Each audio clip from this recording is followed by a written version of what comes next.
Hello everyone, welcome back. Hope you are doing all good. Today I'm gonna teach you about vital signs.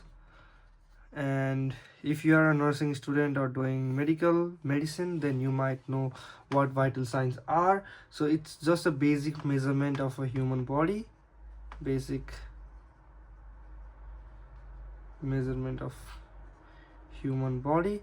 So it just makes sure that we are ensuring that the human has their baseline maintained, so that if it's fluctuating over or below, then there might be some problems. So there are some objective data that we have had in our records, and we have to go through that. So there are subjective and objective. Subjective are things that that's very personal, that can, like, patients say I have a fever, or I'm feeling unwell, or I have a sensation, right? But we have to figure it out by doing objective checks like vital signs, right? So now I'm gonna explain about basic vital signs. Today we basically gonna learn about the vitals ranges, and I'm gonna explain each after that in upcoming videos as well. Now, the first vital signs we have is heart rate, as we call say heart rate as well, or we also say it pulse. So it's the heart rate per minute, we say, or BPM as well, blood pressure per minute. Now it's beats per minute, and so the range is 60 to 100 per minute, right? So if it goes above 100, then we say it tachycardia. Tachy, remember this, and cardia is the heart. And if it below 60, then we say brady. Brady is low. Keep remembering this terminology because it's gonna be very important as we go through. So to basically to do the check, you can easily check it through radial pulse or your carotid pulse over in your neck region. So this is how you normally do it. Or what you can do is you can basically check the radial pulse for 30 seconds, and you can multiply it by 2. So just to figure it out, your pulse, we have to do in this order, right? So the next is temperature. So we write in this way for temperature as well. And the basic temperature, the baseline for the temperature of human body is 36.5 degrees Celsius to 37.5 degrees Celsius. So we're gonna do on Celsius, not in Fahrenheit. You can convert into Fahrenheit as well. Now for the temperature as well, there are some terminologies that we have to keep in mind. So if it's high temperature, then we say it fever, and if it's over 37.5 degree, or we also say it fixia. And if it's lower than 36.5, we say it's hypothermia. Or we also can, like, there are many synonyms of that. We can say febrile or afebrile. We just put a in there, right? So this is how you understand how to check vital signs. And to check it, there are many ways. You can check it orally or axillary, or you can check it by tympanic in your forehead, or rectum in your buttocks. So this is how you normally do it. So let me wipe it in the first section so that we can move on. Now once the temperature is done, we have the next one, which is double R, which is respiratory rate. Sorry, my handwriting is a bit messy. So respiratory rate, it's a very different than the heart rate. You might get confused. So it's basically the number of breaths per minute. So it's like how often the person's inhaling and exhaling, right? So the normal range is 12 to 20 per minute, 12 to 20 breath per minute. And if it's less than 12, then we say it bradypnea. See, the terminology repeated itself, right? So that's why it's very important that there in nursing there are so many things that correlated with each other, and you have to just connect the dot, right?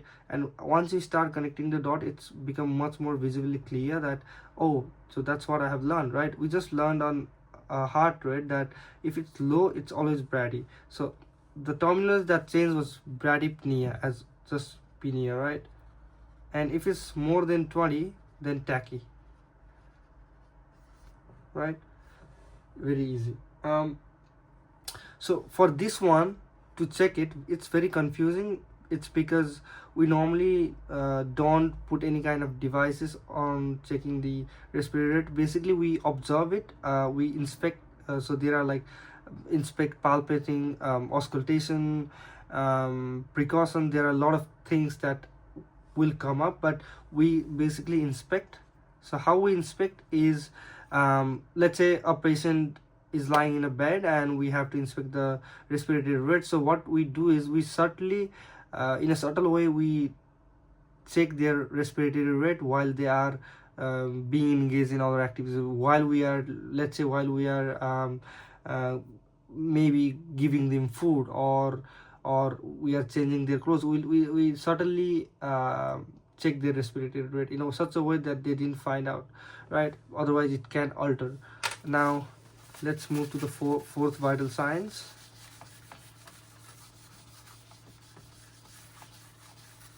So our fourth vital signs is oxygen SpO2, which is also called oxygen saturation. So it's basically the percentage of oxygen in the blood. It shows that how your basically how your body is getting the blood in proper manner or not. So the ranges is 95% to 100%, right? And the very different case for this one is that the oxygen saturation can never go beyond 100. It's not possible. So the terminology that we have for this one is only less than 95 degree. If 95%. If it's less than 95%, then we termed it as hypoxia, and we normally use pulse oximeter that you might have seen. It's like a that we normally prick in our finger, and we keep it for like 1 minute, and it will show us the oxygen sats, how much blood's running to our how much oxygen blooding through our blood. And the next we have is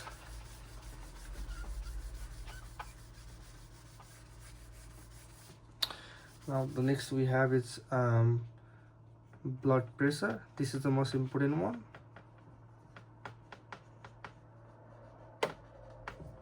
Right. So for the blood pressure, it's called the force of blood pushing against artery walls when heart beats and rests. So I try to give examples in a very layman's terms so that you guys understand what I'm trying to really convey about. So basically blood pressure is like when the blood is hitting the artery and when it's not hitting, right? So it's like a, think about, it's like a we have a water hose at home, and when we turn the tap on, the force exhausts the hose, and the water comes out of the hose, right? So it's similar like that. And when we turn it off, it will slowly becomes the force is not as it used to be, right? So it's similar like that. Now it has terminology as well. And so the thing is, for blood pressure we have systolic and diastolic. And for systolic, the normal reason is 90 to 120, and think 60 to 90, yeah. And we have a terminology, it's for hypertension, if the blood pressure is too high, if the systolic is too high, and hypotension. It's hyper and hypo, just need to keep in mind. And how we normally check the blood pressure is, there are multiple ways that are normally used, but we normally go with BP cups and stethoscope, and we normally use multiple things: stethoscope, BP cup, and spirometer, that it's to give the specific measurement of the blood pressure. And we have the most important and the last one, which is pain, which is also considered as vital signs, which is pain, sixth vital signs, and it has its own numeric scale, and it has its own how do you say, it's like a formula, not a, it's like a form you have to keep in mind: PQRST. So P means provoke, quality. So this is how we assess the pain. This is the format for pain assessment. PQR means sorry, what was that? Reason. This means severity and time. So prolong is like, when did it started? What was the initial point that the pain? Let's say a person has a fever, right? So when the fever started, what was the cause of the fever? And quality means Q is how does it feels like? How does it feels? It feels burning. It feels very uncomfortable, or it feels like, what's the pain you feeling? It's like, so there are different kind of pain that you might feel, and what's the reason? So is the pain located in only one place, or it is traveling from like head to like hand, or from leg to your stomach, right? Abdominal region. So what's the reason for the pain, or it is only located in one place? And severity is like, in the severity we use numeric scale, or we also call AV scale. So numeric scale is like 0 being the least pain and 10 being the highest pain. Can you tell me what's the pain score, like how much pain score you want to give? And if a patient say 0 to 3, then we can consider it's not a high pain. But if a patient is saying like, I have a pain of 7 to 10 within these range, that means they are in extreme pain, right? And time means like how long has the pain for, and yeah, that's how we normally assess the pain assessment. And it is, I think, one of the most important vital signs that we have to always keep in mind, and always do with the patient as well. So let's do a recap. What are the vital signs that we have done so far?